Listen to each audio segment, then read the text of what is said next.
Assalamualaikum warahmatullahi wabarakatuh. Hai anak-anak, apa kabar? Alhamdulillah kita telah bertemu lagi di pelajaran tematik area bahasa Indonesia. Kemarin kita sudah ketemu ya, sekarang ketemu lagi. Moga-moga tidak bosan dengan Ustazah ya. Oke anak-anak, mari kita belajar tematik hari ini di area bahasa Indonesia di subtema 4 dengan materi informasi pada teks. Insya Allah materi kali ini lebih mudah daripada kemarin ya. Sebelumnya kita berdoa dulu ya. Berdoa mau belajar. Ya, bukunya disiapkan dulu, buku modul, alat tulisnya disiapkan. Sudah siap? Bentar. Berdoa mulai. Bismillahirrahmanirrahim. Rabbis rohli sadri wa yassirli amri wahlul uqdatam min lisani yafqahu qawli. Rabbi zidni ilma warzuqni fahma. Ya Allah, tambahkanlah kepadaku ilmu yang bermanfaat dan berilah aku kefahaman. Amin. Bismillahirrahmanirrahim. Kita mulai ya pelajaran kita hari ini. Anak-anak, tujuan pembelajaran hari ini adalah diharapkan nanti setelah pelajaran kalian dapat menuliskan informasi-informasi yang ada pada sebuah teks, baik secara tulisan maupun secara lisan. Ya, lisan itu berarti kamu ceritakan kembali, kamu omongkan, ya apa saja isi teks tersebut. Jadi secara lisan dan secara tulisan. Nah, informasi teks itu nanti ada di bacaan, dalam bentuk tulisan, ada juga dalam bentuk gambar informasinya. Nah, diharapkan nanti akhir pelajaran kamu bisa mengomunikasikan atau mengutarakan informasi baik bentuk tulisan maupun bentuk gambar ke dalam bentuk tulisan atau dilisankan atau disampaikan dengan lisan, ya. Oke. Sekarang kita mulai pelajaran pertama ya.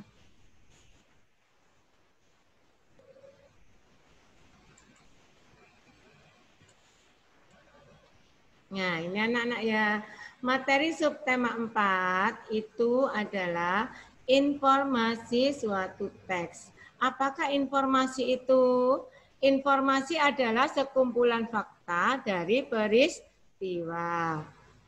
Nah, materi informasi suatu teks itu meliputi apa? Mengidentifikasi informasi dari teks dan gambar. Apa maksudnya?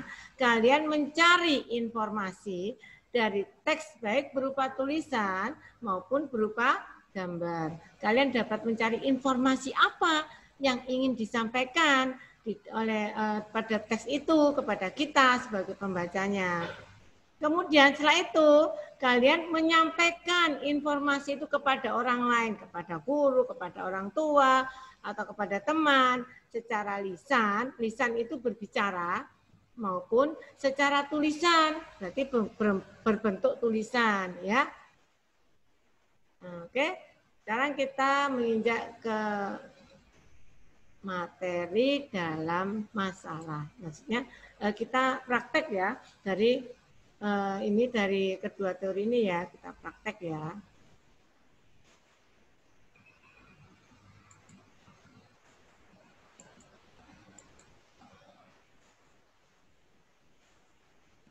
Ya anak-anak, ini ada suatu teks ini ya. Ada sebuah teks berupa gambar dan juga berupa tulisan ya. Ini ada teksnya, ada yang berupa gambar, ada yang berupa tulisan. Ini semua adalah informasi. Ini ada informasinya, ini juga ada informasinya.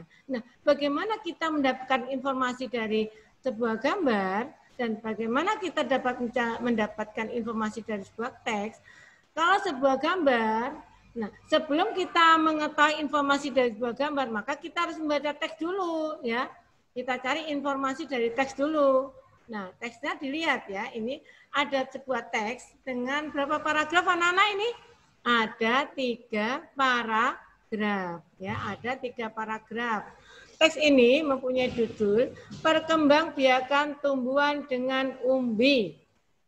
Judulnya ya, bisa Anda baca, kamu yang menyimak. Oke?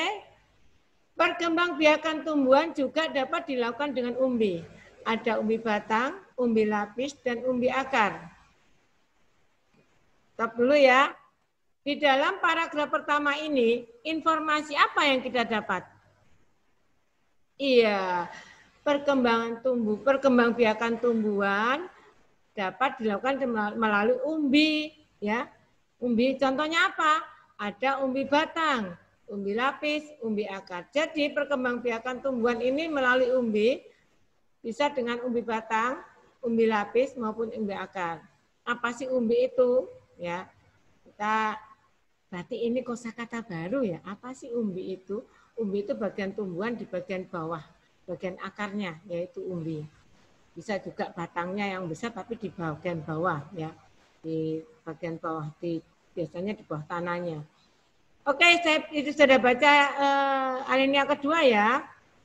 Ditandai ya, tadi yang sudah sebutkan lagi, perkembangbiakan tumbuhan dapat dilakukan dengan umbi. Ini informasinya ya. Yang paragraf kedua, kentang dan umbi jalar adalah contoh tanaman yang berkembang biak dengan umbi batang. Nah, ini lebih dikhususkan lagi. Kalau tadi perkembangbiakan tumbuhan dengan umbi itu ada umbi batang, umbi lapis, umbi akar. Ini lebih ke informasi tentang tanaman apa yang berkembang biak dengan umbi batang. Tanaman apa, Nana? Tanaman kentang dan umbi jalar. Ini berkembang biaknya dengan umbi batang. Maksudnya batangnya yang paling bawah itu membesar.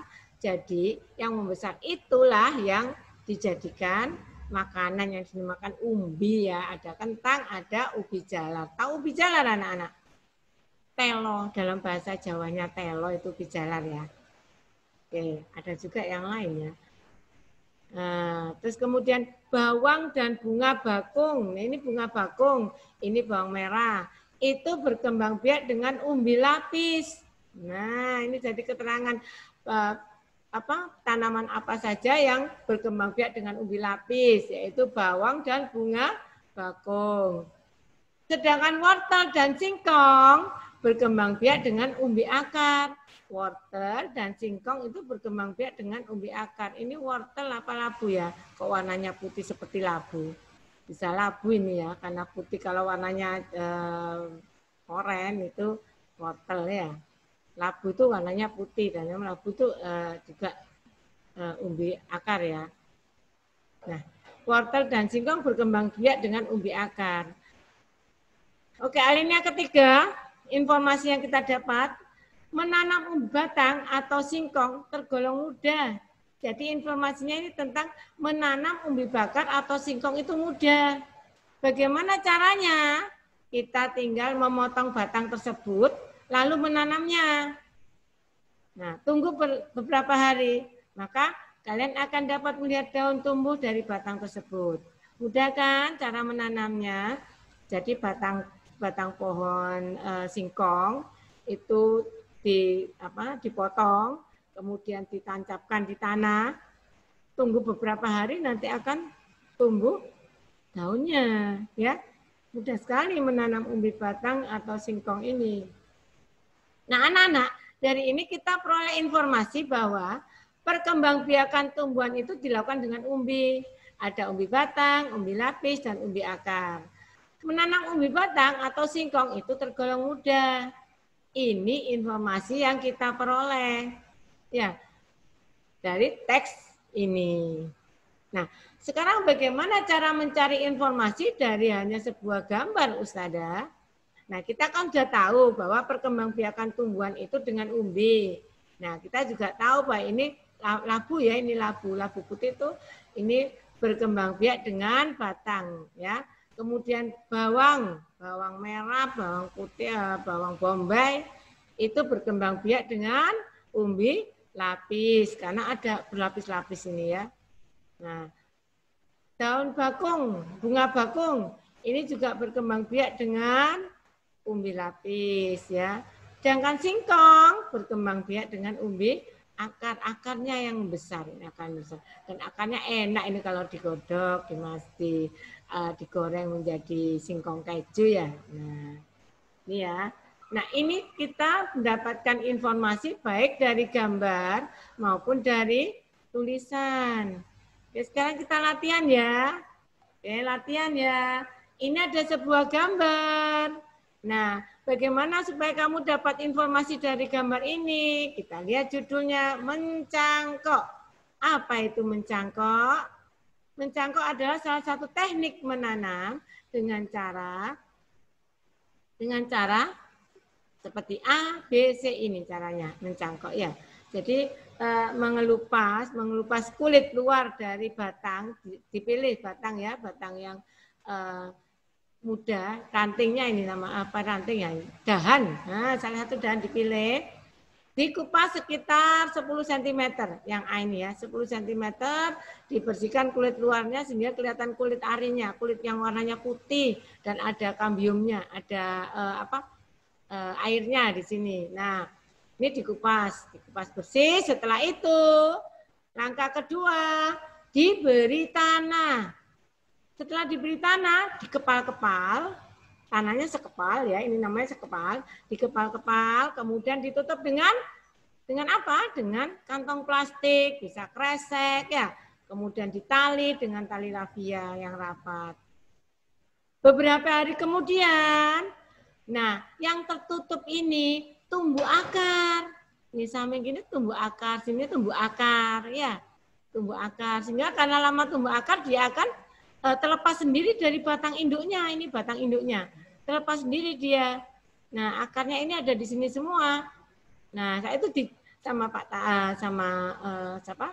sama yang punya kebun ini diambil, dibuang ininya plastiknya ya, tinggal kepalan tanah sama yang keluar akar-akarnya. Nah ini ditanam jadilah tanaman baru ya.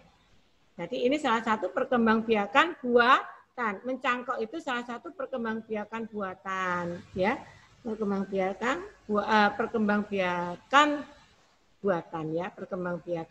buatan. Nah, ini kalau kita tulis dalam bentuk tulisan seperti ini. A, menguliti bagian batang kira-kira 10 cm.